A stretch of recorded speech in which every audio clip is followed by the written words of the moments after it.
Good morning guys, Glenn Samuel from Sniper Photography. Thank you for joining me today.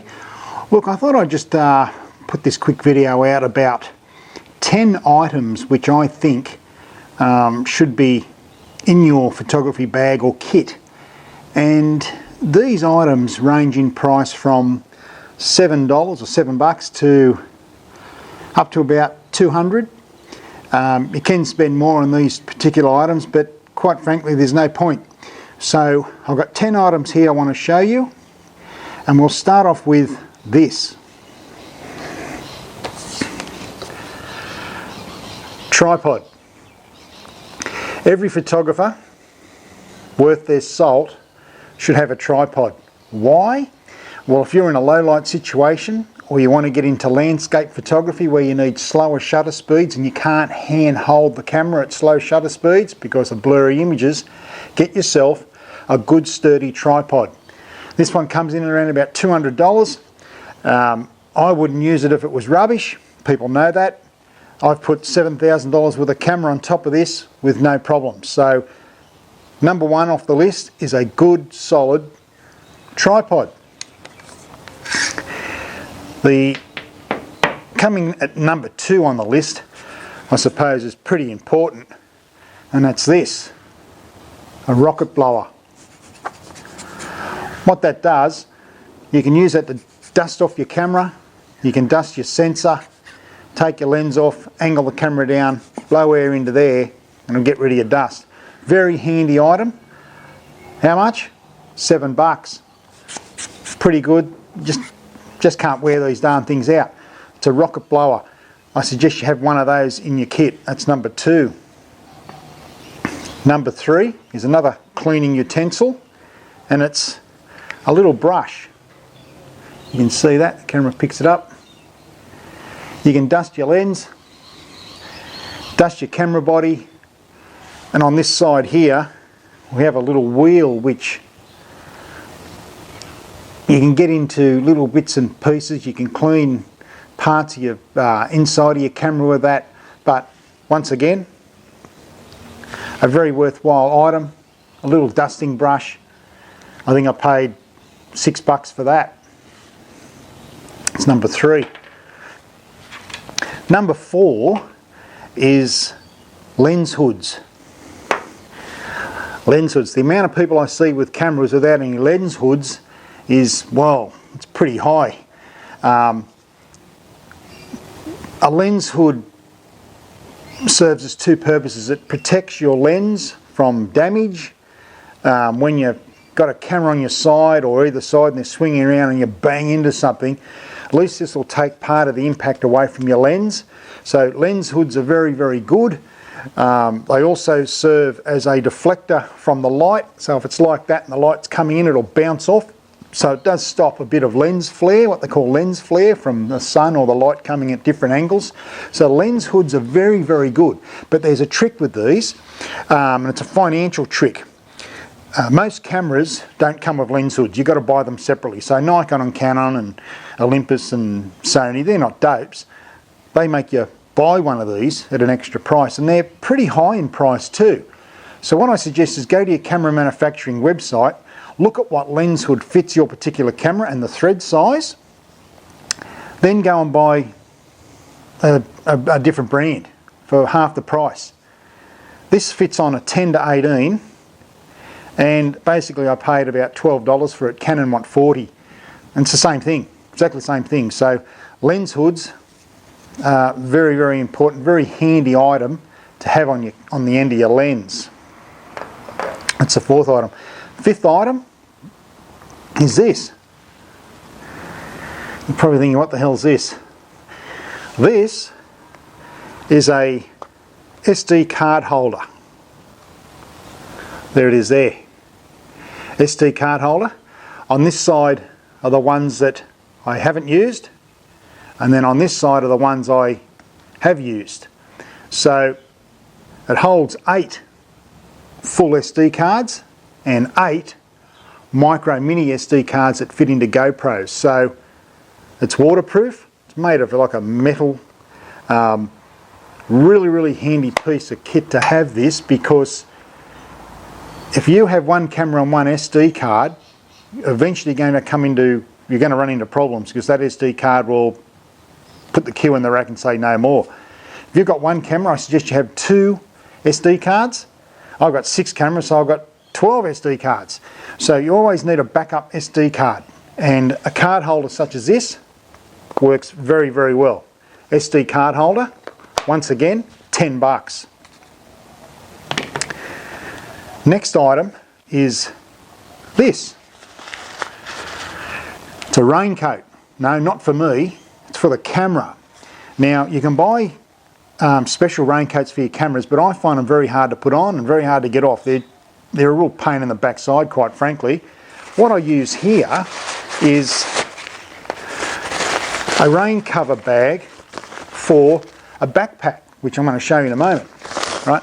All I do is fit that over the camera when if I'm out in the rain, or there's a shower, there's heavy fog, there's heavy dew, and I'm out doing landscape photography, and I'm waiting for the light to change, and I've set up my camera ready to go, and I don't want any moisture on the camera. I just cover the camera with this bag. This bag came with the backpack I'm about to show you, so virtually just came with the price of the backpack. So very good thing to have one of these, because you can cover your camera in between rain or showers or heavy fog or dew, as I said. So I use that when I'm out down and doing landscape photography, where I'm just deep inside it there, and I need to protect my equipment. So backpack bag.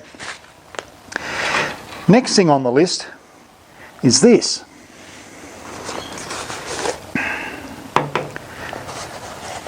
Lens pouches. These things are made out of like a wetsuit material, so they're a bit padded and they protect your lenses. Now, you come in all different sizes, from a 24mm lens up to a 300mm lens, so you can get different lengths of these things. You usually buy them in a range of sizes when you purchase them, about $20. Really, really good. They do protect your equipment inside your camera bag, because they're padded. As I said, they're like a wetsuit. Actually, they are a wetsuit, sort of like a wetsuit material. So lens pouches are very, very good, and they're pretty cheap. I mean, you're going to protect a $1,500 lens, or even a $500 lens, or even a $200 lens for $10 or $20 for a group of these. So it's a no-brainer, really. Lens pouches are very, very good. Next thing I want to show you is this. Now, a lot of people don't use these. I use them sometimes, but not all the time. And that's a polarizing filter. Now, if you do buy one of these, you need to find out what thread size your lens is. But that's it there. It's like, I'll put it in front of this lens here. It's like sunglasses for your lens, but you can rotate it to get different light. You can go from light to dark. And also too, what it does, it gets rid of reflection. I use this in a lot of car photography when the chrome's shining and there's glare and reflection on the paintwork. This eliminates probably 90% of it. But I don't really have it on my camera all the time. I tend to put this on when I need to put it on. Or if I want to darken the sky, if I'm out doing landscape shots, I can darken the sky with this, but I'll put it over. And as you can see, they're pretty good. But these things vary in price from $20 up to $300. You don't have to spend $300, that's ludicrous. Look at around about $40, $50, $60 to get one.